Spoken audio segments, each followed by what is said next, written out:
I've flown to Athens twice now for less than £50 return, and no, I'm not a wizard, I'm just tight.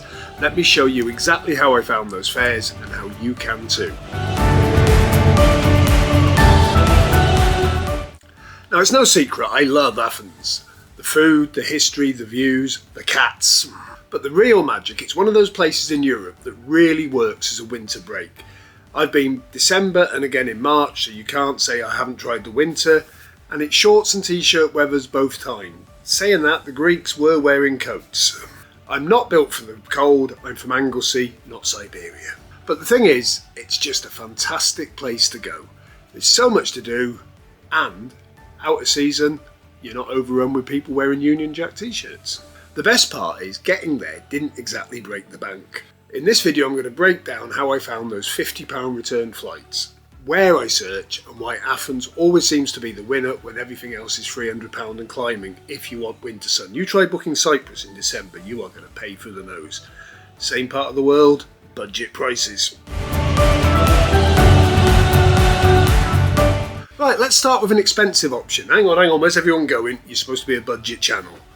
Well, British Airways, 127 return. Before you start yelling at the screen, that's not budget travel, Ian, just hear me out.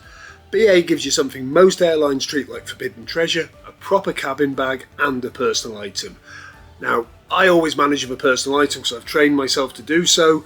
It's a little bit trickier when I go with Sue in because she does like to carry a bit of makeup and stuff. So, yeah, 127 sounds expensive. Bear in mind, Wizz Air, Ryan, EasyJet, they all try to stiff you best bit of £50 return for a carry-on. So you take £50 off the 127, you're down to 77. For that, you're getting slightly bigger seats, maybe even a biscuit, and the joy of not walking 14 miles through a cargo hangar to get to your gate. And trust me, in Athens, the Wizz Air terminals are absolutely miles from the main concourse. Not my cup of tea. If I can save a quid, I'll save a quid.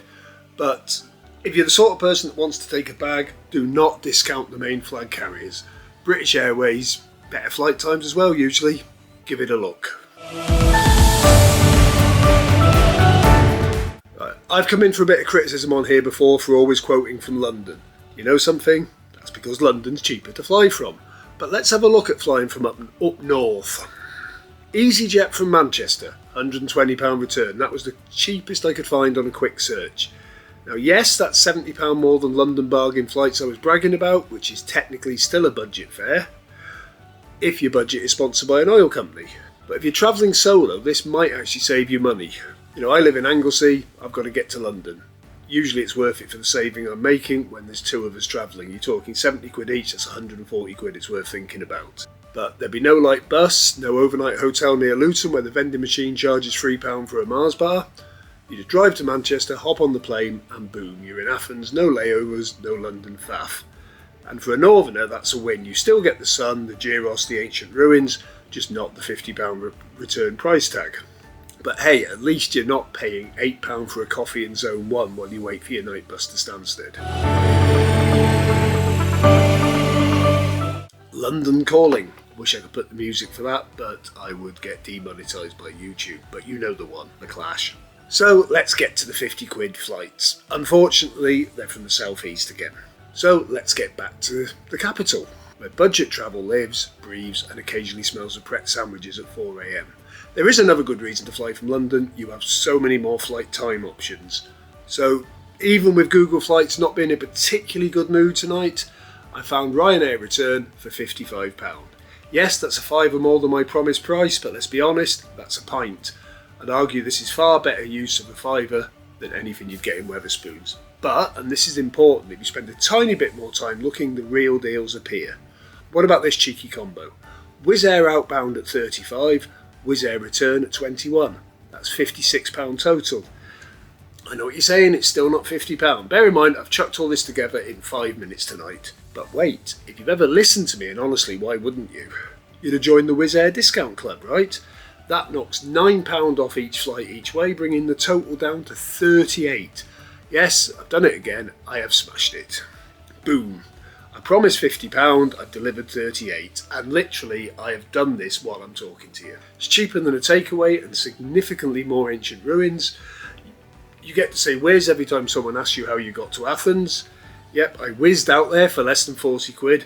Makes you sound like some sort of travel wizard. Which, if you follow me, you will be. You're not a cheapskate, you're a genius on holiday. And the thing is, here's the best bit. When flights are that cheap, you don't have to scrimp and sleep in a phone box. Let's say you ease up to a £30 a night hotel in Athens, and believe me, that is going mid-range that time of year. That's still a totally doable £90 for 3 nights. And in Athens, that gives you more options than you'd expect. Want a balcony? Sorted. In fact, most of the cheaper hotels have them. Want to be near the Acropolis? Easy-ish. Want to avoid a place where the bed folds down from the wall and there's a mirror on the ceiling? Also doable.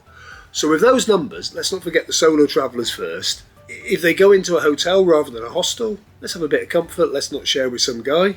Right? You're going to get the weekend from as little as 128. That's 38 for your flights, 30 quid for a decent hotel room. Now here's where it gets really cheap. 2 people sharing, that comes in at £83, allowing for the £38 flight and the 90 quid room. So you're talking 38 for the flight each, 45 each for the room. You can go cheaper, but why would you? That's basically the price of a bad night out in the UK. And here you get views, sunshine and gyros that don't cost £9.50 and come with chips you didn't ask for. And don't worry, once you're there, Athens suddenly doesn't turn into Paris. You've got free views, iconic ruins, cheap public transport, £3 gyros to keep your serotonin levels topped up all weekend. It's like a law over there. They're not allowed to charge more than a fiver for a gyros, and that's in a restaurant. So the next time someone says they can't afford a holiday, send them this video. Unless it's someone you don't want going on holiday, in which then send them a link to an airport security queue cam instead. Thanks ever so much for watching. This is a follow-up to my top 10 tips in Athens video, which was out on Thursday. If you haven't seen it and you've come straight here, why not give it a look? And we'll see you again on Thursday. Toodaloo. I can't believe I said that. See you on Thursday. Local beer with sea salt. It's different.